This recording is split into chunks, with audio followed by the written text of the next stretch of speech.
नमस्कार. भारताच्या प्लास्टिक कचरा नियमांमध्ये नुकतेच काही मोठे बदल झाले आहेत आणि त्यामुळे एक नवीनच चर्चा सुरू झाली आहे. हे बदल उद्योगांसाठी चांगले आहेत की पर्यावरणासाठी धोकादायक? चला या नवीन नियमांना जरा सोप्या भाषेत समजून घेऊया. जरा विचार करा. जर कंपन्यांना त्यांचं रिसायकलिंगचं टार्गेट पूर्ण करण्यासाठी काही वर्षांची मुदतवाढ मिळाली तर काय होईल? हाच तो प्रश्न आहे जो या नवीन धोरणाच्या अगदी केंद्रस्थानी आहे आणि याचं उत्तर आपल्या पर्यावरणाच्या भविष्यासाठी खूप महत्त्वाचं ठरणार आहे. हो, हे अगदी खरंय.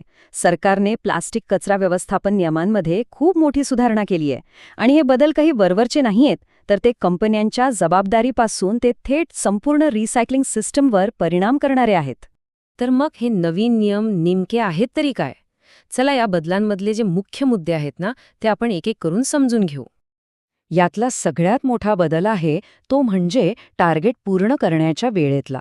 बघा, आधी कसं होतं, कंपन्यांना त्यांचं रिसायकलिंगचं जे लक्ष्य असायचं ते त्याच वर्षी पूर्ण करावं लागायचं.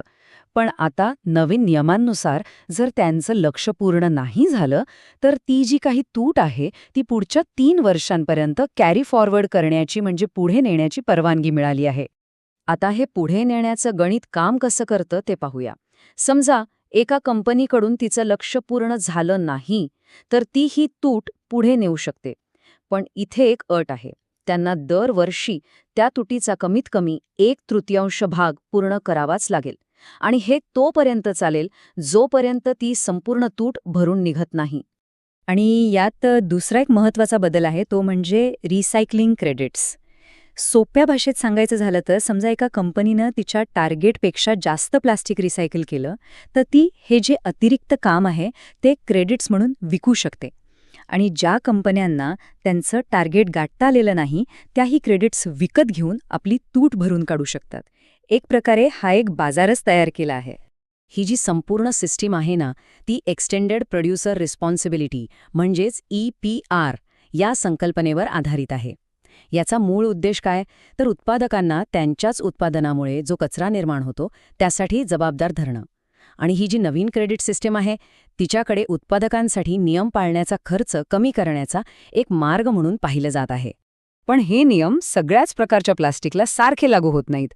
त्यांना 3 मुख्य गटांमध्ये विभागलं गेलं आहे. पहिला गट आहे कठीण प्लास्टिकचा, म्हणजे आपल्या पाण्याच्या बाटल्या वगैरे. दुसरा आहे लवचिक प्लास्टिक, म्हणजे कॅरी बॅग्स आणि स्नॅक्सची पाकिटं. आणि तिसरा जो रिसायकल करायला सगळ्यात अवघड असतो तो म्हणजे चिप्सच्या पॅकेटसारखं मल्टीलेयर्ड प्लास्टिक. आणि बघा, प्रत्येक श्रेणीसाठी वेगवेगळी आणि दरवर्षी वाढत जाणारी लक्ष्य ठरवली आहेत. उदाहरणार्थ, कठीण प्लास्टिकसाठी 2025-26 पर्यंत 30% रिसायकल मटेरियल वापरणं बंधनकारक असेल, जे 2028-29 पर्यंत थेट 60% जाईल, म्हणजे टार्गेट दुप्पट. याचप्रमाणे इतर श्रेणींसाठीही लक्ष्य वेळेनुसार वाढत जाणार आहेत, म्हणजे उद्योगांवर हळूहळू पण निश्चितपणे जबाबदारी वाढणार आहे. आता प्रश्न हा पडतो की सरकारने हे नियम इतके लवचिक का केले असतील? या धोरणात्मक बदलामागे नक्की काय विचार आहे? चला ते पाहूया.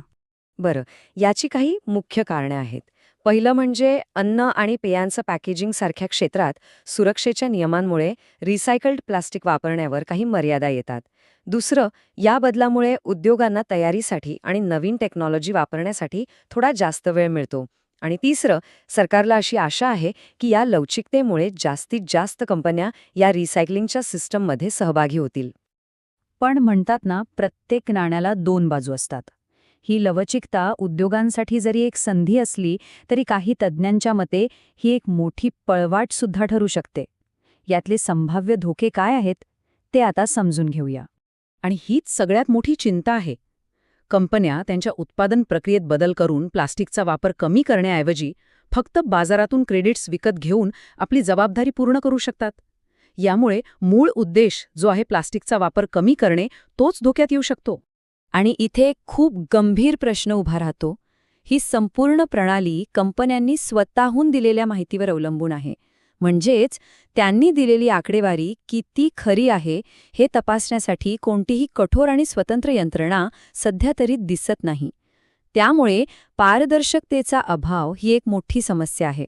यामुळे साहजिकच हा प्रश्न निर्माण होतो की कंपन्या जे दावे करत आहेत ते तपासण्यासाठी सामान्य नागरिकांसाठी किंवा संशोधकांसाठी कोणतीही पारदर्शक सार्वत्रिक डेटाबेस सिस्टम उपलब्ध आहे का? सध्या तरी याचं उत्तर नाही असंच आहे. तर मग एका बाजूला उद्योगांची सोय आणि दुसऱ्या बाजूला पर्यावरणाची सुरक्षा यात समतोल साधायचा कसा? या धोरणाला यशस्वी करण्यासाठी पुढे काय करायला हवं? तज्ज्ञांच्या मते 3 गोष्टी करणं खूप गरजेचं आहे. पहिलं, कंपन्यांच्या दाव्यांची तपासणी करण्यासाठी कठोर देखरेख आणि स्वतंत्र ऑडिटची व्यवस्था करणं. दुसरं, हे क्रेडिट्स फक्त एक पूरक साधन असावेत, मूळ जबाबदारीला पर्याय नसावेत. आणि सगळ्यात महत्त्वाचं, फक्त नियम बनवून भागणार नाही, तर जमिनीवर कचरा गोळा करणे, तो वेगळा करणे आणि त्यावर प्रक्रिया करणाऱ्या इन्फ्रास्ट्रक्चरमध्ये मोठ्या प्रमाणात गुंतवणूक करणं आवश्यक आहे. त्याशिवाय हे नियम केवळ कागदावरच राहतील. आणि शेवटी आपण याच मूलभूत प्रश्नावर येऊन पोहोचतो. हे नवीन नियम व्यवसायासाठी आवश्यक असलेली लवचिकता देतात की पर्यावरणाच्या जबाबदारीशी कुठेतरी तडजोड करतात? याचं उत्तर आपल्याला भविष्यातील अंमलबजावणीच देऊ शकेल.